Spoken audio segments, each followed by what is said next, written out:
I'm really excited that September's here, and I'm going to show you 8 really easy crops to grow this month.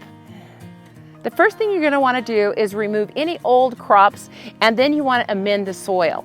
I usually just throw compost over the top and work it in with a digging fork. Also make sure you remove any weeds that might have been there so that you don't have problems a little bit later on. Then it's time to add a little bit of fertilizer because all those plants used up the nutrients. So just throw a little bit of fertilizer in there, and I like to use fish meal or cottonseed meal or a biofish during the fall time because it has a nice amount of nitrogen. I'll sprinkle it right over the surface and then work it in with a little cultivator rake. Broccoli is a winner for fall planting. It does phenomenal, but you do need to get it in a pot at this point because we're too late to be doing seeds. So when you plant this in the ground, make sure you firm it in there nicely and plant it just about an inch deeper than the pot actually is. And the flavor is phenomenal when you have broccoli coming into the cool season. It sweetens it up and makes it crisper. You don't have the pest pressure like you do in the spring either. Pak choy is another really good hardy green for September. This one comes up in just a matter of days and it's ready to harvest after that in about 6 weeks. Super easy to grow, delicious hardy green for stir fries. Even the baby greens can be thrown in salads. Turnips are another really good and super easy crop to grow in September. Start these from seed now. In about 50 days you'll be eating turnips. Now an option to this is the salad turnips, also known as Hakurei. They're really mild, so if you don't like turnips, try the Hakurei. I think you'll fall in love with them. Try kale in the fall. It sweetens with the cooler temperatures, either from a plant or from seeds. We got plenty of time to do them from seeds, and I love doing them from seeds because I can pick them when they're a baby and then throw them in my salads. That's how I prefer kale. Any of your kale is going to work. Your curly kale, your dinosaur kale, your red kale, your Russian kales, these are all great for fall. Radishes are super simple and they taste so good in the fall time.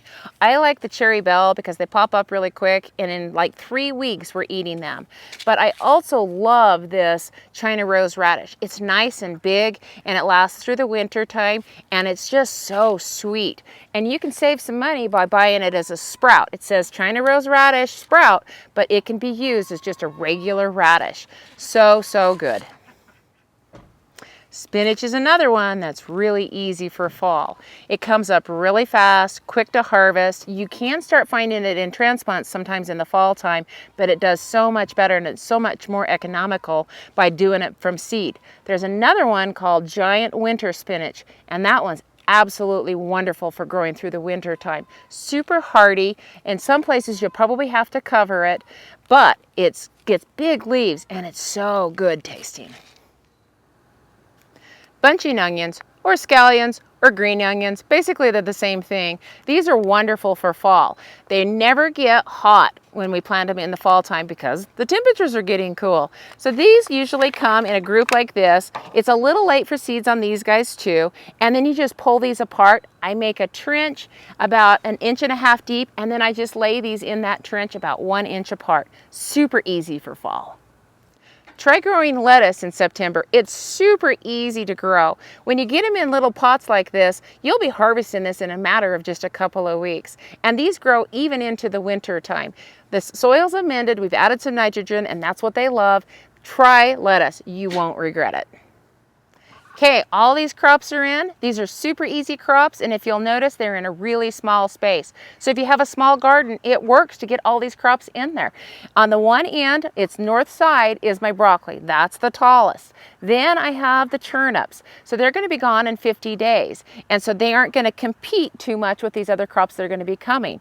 But we've got the bok choy, and it's going to be gone in 40 days. And then we have the green onions. They might be here maybe even just a month. We have lettuce. We'll cut those all through the winter until we have a really hard frost or freeze. And then we have the kale. So the kale can get large, but I'm going to clip it off when it's little because I like little kale in my salads. Then radishes. These are going to be gone in about 3 weeks, maybe a month pushing it. And then we have spinach on the edge, and that's going to last us all winter. Now remember, if you have a hot climate, you may want to cover with some of this floating row cover to protect these guys because it's so important to protect them because that sun can bake them. I hope you guys get your garden in and totally enjoy these 8 crops. And until next time, we'll see ya. Hey, Deedles. What are you looking at? You looking at the soil? This is living soil, isn't it? Did you know the most important thing is compost, compost, compost for your garden? Do you care? I don't think he cares.